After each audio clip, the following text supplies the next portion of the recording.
Film ini diawali dengan diperlihatkannya sosok Ireng yang terlihat mendatangi sebuah kamar, di mana sosok ini terlihat mulai menggerayangi seorang kewes tobrut yang sedang molor. Sementara di alam mimpi, si kewes bernama Echa terlihat mengalami mimpi ngaduk bersama seorang pria tampan yang membuatnya kelimpungan.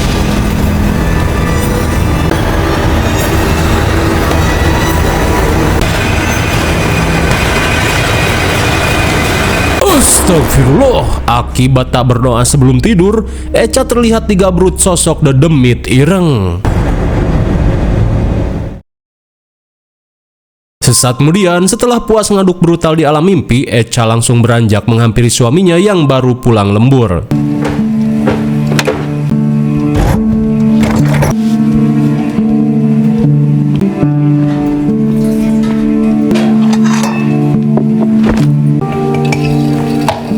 Tapi aku nggak pernah tahu kapan kamu pulang.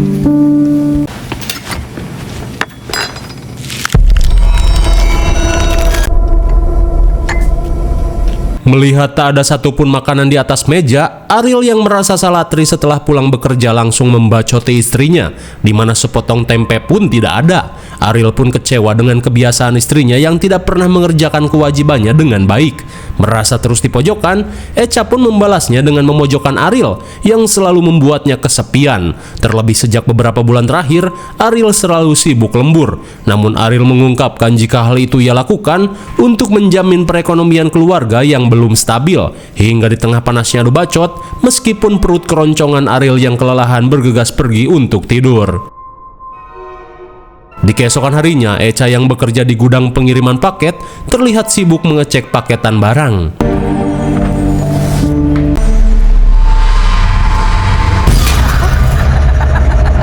Sontak Echa pun kesal saat seniornya yang bernama Ayu datang menjailinya. Hingga sesaat kemudian, Ayu yang melihat Echa pelanga-pelongo memintanya untuk fokus bekerja. Di jam istirahat, Echa pun curcol pada Mbak Ayu tentang masalah rumah tangganya, di mana Echa yang 3 tahun ini selalu ribut bersama suaminya, merasa lelah dan ingin bercerai saja. Karena sejak menikah, dirinya tidak pernah mendapatkan perhatian seperti saat mereka pacaran. Mendengar hal itu, Ayu berkata jika pertengkaran dalam rumah tangga merupakan hal yang wajar. Lantas, Mbak Ayu langsung memberikan solusi agar rumah tangga Echa kembali harmonis, di mana Echa diminta untuk berdandan secantik mungkin dan menyambut kedatangan suaminya dengan makanan dan servis gabrut yang memuaskan. Mendengar hal itu, Echa pun mulai kepikiran, terlebih sudah lama ia tidak memberikan jatah gabrut untuk suaminya, karena dirinya selalu merasa terpuaskan hanya dengan bermimpi saja. Hingga di malam harinya, Echa yang berusaha menuruti saran Mbak Ayu terlihat berdandan secantik mungkin untuk menyambut kedatangan suaminya. Tak cuma itu, meskipun linjerinya buluk, namun Echa tetap memakainya demi untuk terlihat seksi. Singkat waktu, Ariel yang baru pulang seketika terperangah saat melihat Echa yang mengenakan daster gabrut datang menyambutnya. Tak cuma itu saja, kebahagiaan Ariel semakin bertambah saat ia melihat makanan sudah siap tersedia di atas meja. Lantas sambil memberi kode gabrut, Echa pun bergegas mengajak Ariel ke kamar.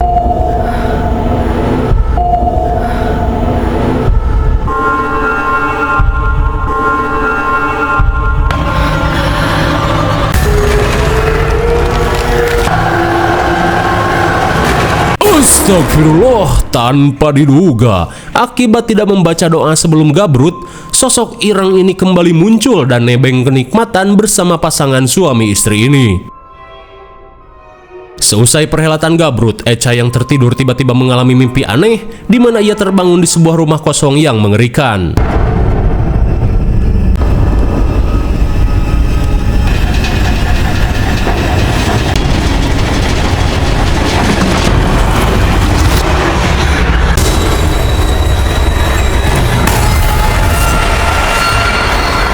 Setelah terbangun dari mimpinya, Echa pun panik saat menemukan bunga melati yang sama seperti di mimpinya tergeletak di atas kasur. Selang beberapa saat, setelah puas diberi jatah gabrut, Ariel terlihat sibuk menyiapkan sarapan untuk Echa. Hingga sesaat kemudian, Echa pun semeringah saat melihat sikap suaminya yang mulai berubah menjadi hangat. Sesimpel itu, laki-laki akan menjadi hangat jika sang istri memberinya perhatian dan jatah gabrut yang memuaskan tanpa harus diminta. Lantas, dengan bahasanya yang lembut, Ariel berusaha meminta maaf atas sikapnya selama ini. Ia pun ingin dari mulai hari ini, rumah tangganya semakin harmonis. Mendengar hal itu jelas saja membuat Echa bahagia. Kemudian, ia pun berniat mengabari Mbak Ayu untuk berterima kasih atas wejangannya. Namun seketika Echa pun heran saat melihat foto pernikahannya yang tiba-tiba retak dengan sendirinya.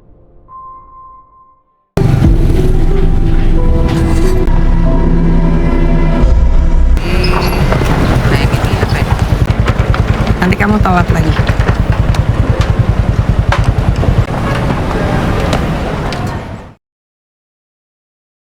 Setibanya di tempat kerja, Echa yang sedang mengecek barang pun heran saat menemukan bunga melati tergeletak di atas dus.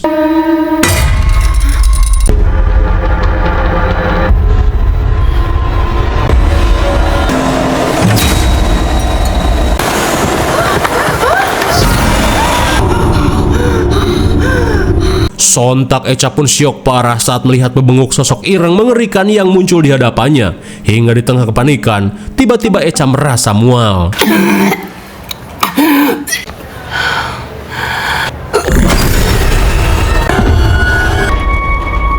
Oh, kau Cah?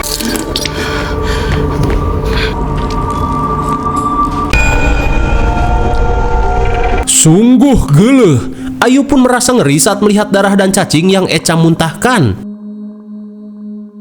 Di malam harinya, Ariel pun panik saat mendapat pesan dari Echa yang memintanya membeli obat mual. Dirasa ada sesuatu, Ariel pun bergegas pulang. Namun sesaat kemudian, Ariel pun heran saat melihat sosok Echa pergi ke lorong yang sepi.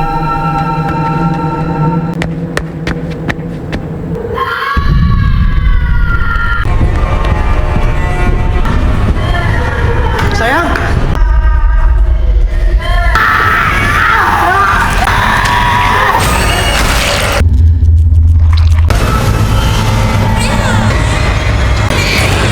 Astagfirullahaladzim. Seketika Ariel pun syok parah saat melihat Echa melahirkan sosok bayi merah.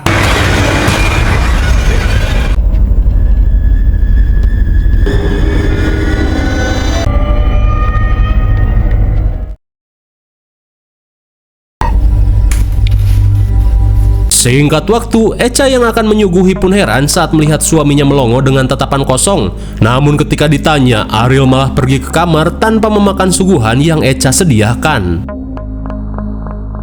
Saat malam semakin larut, Echa merasa tidak enak saat melihat suaminya tidur membelakanginya.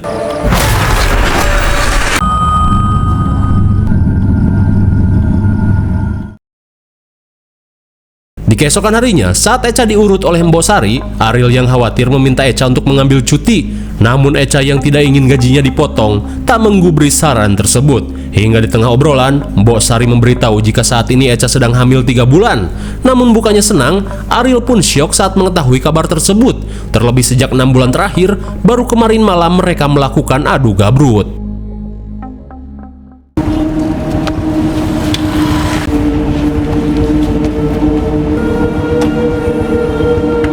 Singkat cerita, sambil mengirimkan pap perutnya yang rata, Echa pun memberitahukan kabar kehamilan ini pada adiknya yang bernama Emma.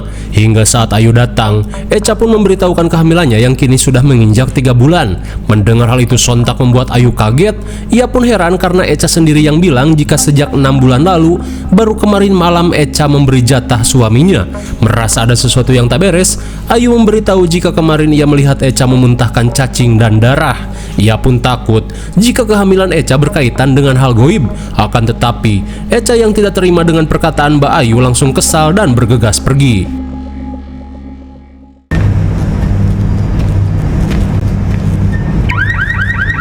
Di malam harinya, Ariel yang sedang berpatroli di parkiran merasa heran saat mendengar alarm mobil yang tiba-tiba berbunyi.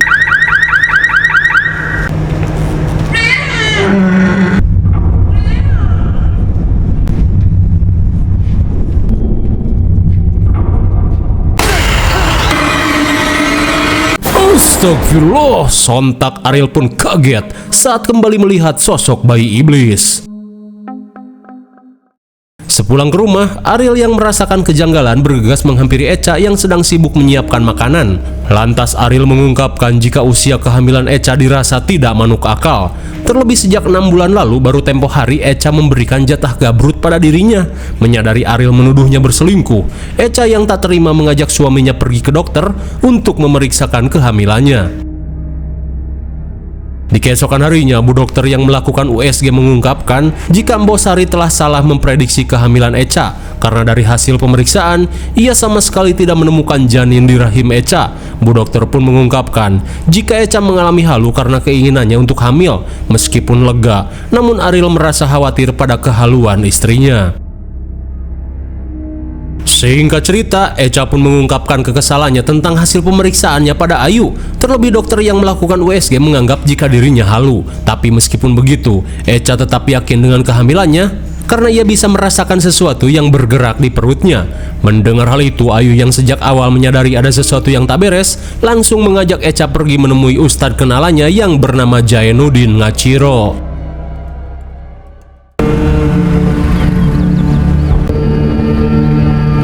Assalamualaikum. Waalaikumsalam. Astagfirullah, betapa syoknya Pak Ustadz Jainuddin Ngaciro saat melihat sosok jin yang menyamar menjadi ganteng mengikuti Echa. Hingga sesaat kemudian, Mbak Ayu menceritakan tentang mimpi Echa yang katanya selalu adu gabrut bersama seorang pria tampan. Mendengar hal itu, Ustadz Jai mengungkapkan jika saat ini Echa telah disukai oleh bangsa jin. Ustadz Jai pun meminta Echa untuk selalu berdoa sebelum mengawali sesuatu, bahkan saat mau berhubungan dengan suaminya. Namun bukannya mendengar, Echa yang selama ini memang jauh dari agama tiba-tiba merasa muak dan memilih untuk pergi. Innalillahi wa inna ilaihi raji'un.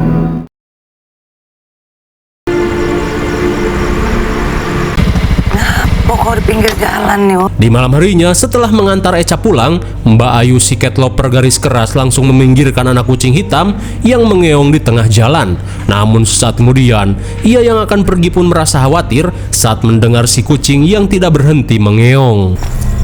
Ceng, ceng, ceng, kucing. Oh, di bawah kau ya.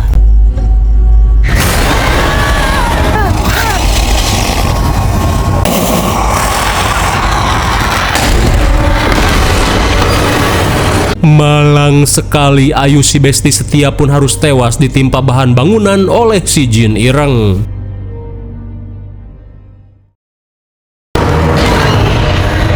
Di tengah malam, Echa pun panik setelah mendapat penglihatan aneh tentang Ayu. Hingga setibanya di luar, Echa pun syok saat melihat para warga berkumpul di Gang Senggol.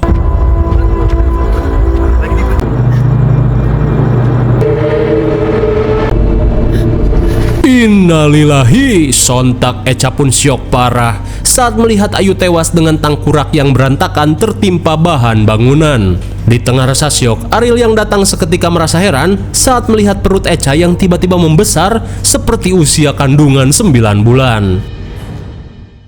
Di keesokan harinya, seusai pemakaman Ayu, Echa yang menyadari Ayu tewas oleh jin ireng langsung meminta Ariel untuk mengantarkannya pergi menemui Ustadz Jae. Hingga setibanya di tempat tujuan, Ustadz Jaya langsung melakukan ruqyah pada Echa. Allahu la ilaha illahu fis samawati wa ma fil ard man syai'in min 'ilmihi illa bima syaa'.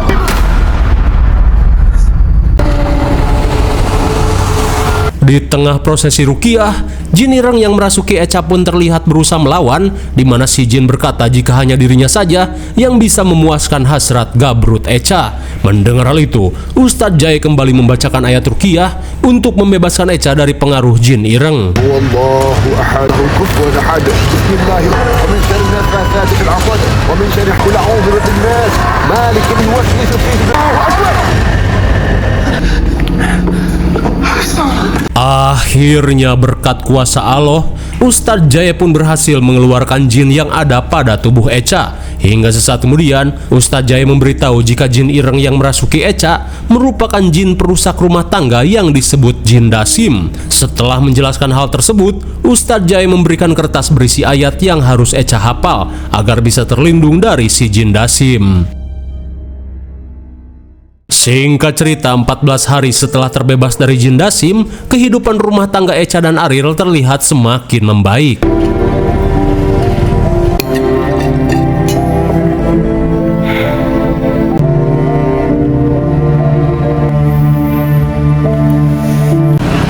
Pedas banget punya aku. Oh ya. Singkat waktu, Ariel yang mengajak Echa dinner di pinggir jalan memberitahukan kabar kenaikan jabatannya, yang dimana awalnya ia merupakan seorang penjaga palang pintu parkir. Kini Ariel diangkat menjadi tukang nyetak karcis parkir. Namun sebelum pengangkatan, Ariel berkata jika dirinya harus menjalani pelatihan selama 1 minggu di kantor pusat yang berada di luar kota. Mendengar hal itu, Echa berusaha meyakinkan Ariel untuk pergi mengikuti latihan karena siapa tahu mulai dari sini kehidupan ekonomi keluarganya akan semakin membaik.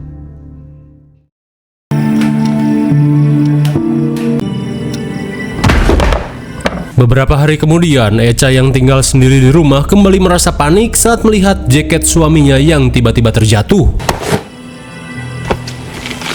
Timi syari makhola.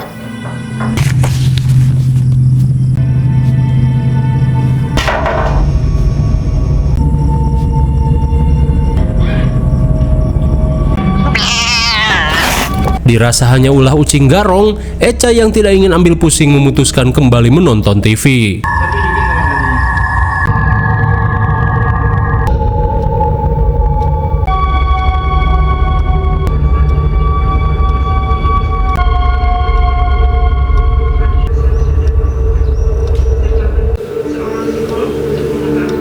Hingga di keesokan harinya, Echa yang semalaman was-was kini merasa lega saat dirinya benar-benar terbebas dari teror jin Dasim. Di malam berikutnya, Emma yang khawatir kakaknya tinggal sendiri memutuskan untuk menginap. Hingga sesaat kemudian, Echa mendapat telepon dari suaminya yang mengatakan jika saat ini dirinya sedang OTW pulang. Saat malam semakin larut, Emma dan Echa terlihat curcol, namun di saat itu pula, tiba-tiba Echa merasakan kantuk yang tak tertahankan. Bakal kasih kesempatan kedua sih buat Desta. Biasanya tiap hari ada yang ditelepon. Capek aku gimana? Kak, Melihat kakaknya kepoloran, Emma pun merasa bete. Lalu tiba-tiba, Kak Eca,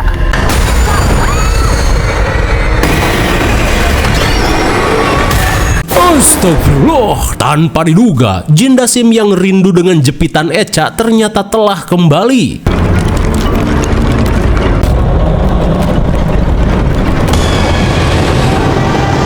Sungguh mengerikan, Echa yang lupa baca doa kembali dititipi benih dan juga dipeluk oleh si jin Dasim. Beberapa saat kemudian, Echa yang terbangun seketika panik saat melihat perutnya kembali membesar.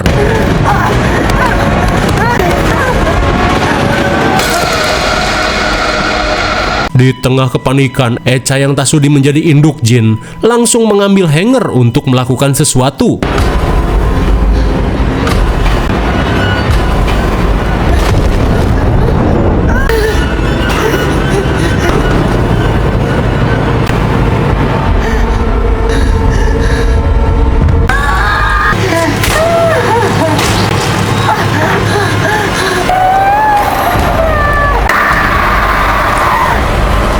Sungguh linu, Echa yang tak sudi menjadi induk jin terlihat nekat melakukan abrasi otodidak menggunakan kawat hanger.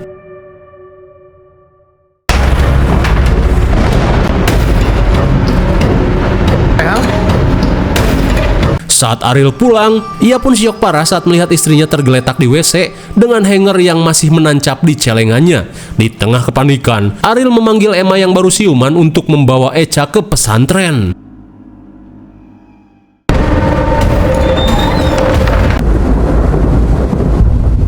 Setibanya di pesantren, Ustadz Jaya dan murid-muridnya terlihat bersiap melakukan ruqyah pada Echa yang telah diikat di atas kasur. Wa ila hadratin Nabi Sayyidina Muhammad. Bismillahirrahmanirrahim. Shiratal ladzina an'amta Sementara di alam mimpi, Echa yang samar-samar mendengar suara para santri mengaji bergegas mencari jalan keluar dari sarang jin Dasim.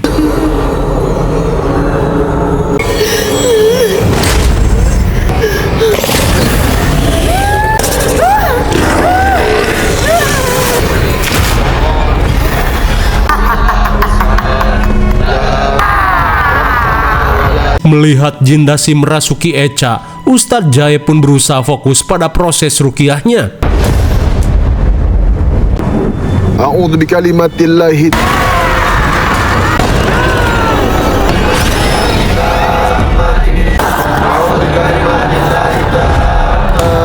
min syarri ma khalaq. Astagfirullahalazim. Sontak Ariel pun syok parah saat melihat sosok jin Dasim yang berada di atas tubuh istrinya.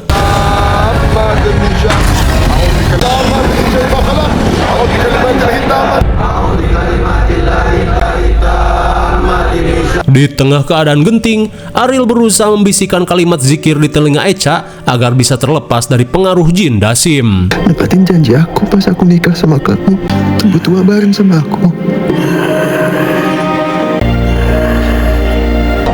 Kamu bisa melawan sayang aku. A'udzu bikalimat. A'udzu bikalimatil hitamati.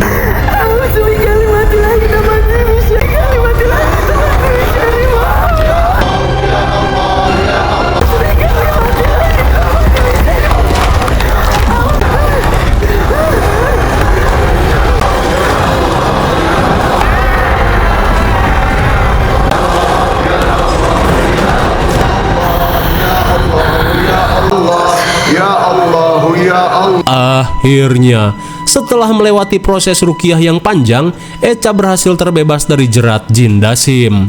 Lalu, film pun sudah berakhir. Bagaimana? Nggak serem-serem amat kan? Karena meski katanya film ini diangkat dari kisah nyata, namun karena tidak ada bukti dan foto-foto yang sebenarnya, keaslian film ini masih kita anggap sebagai karangan semata untuk menarik perhatian netizen.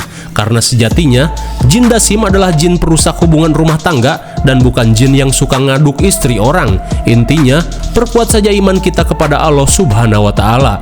IMDb untuk film ini adalah 4,9. Mungkin segini saja pembahasan film Pengantin Setan. Nantikan video selanjutnya hanya di Ojon's Review.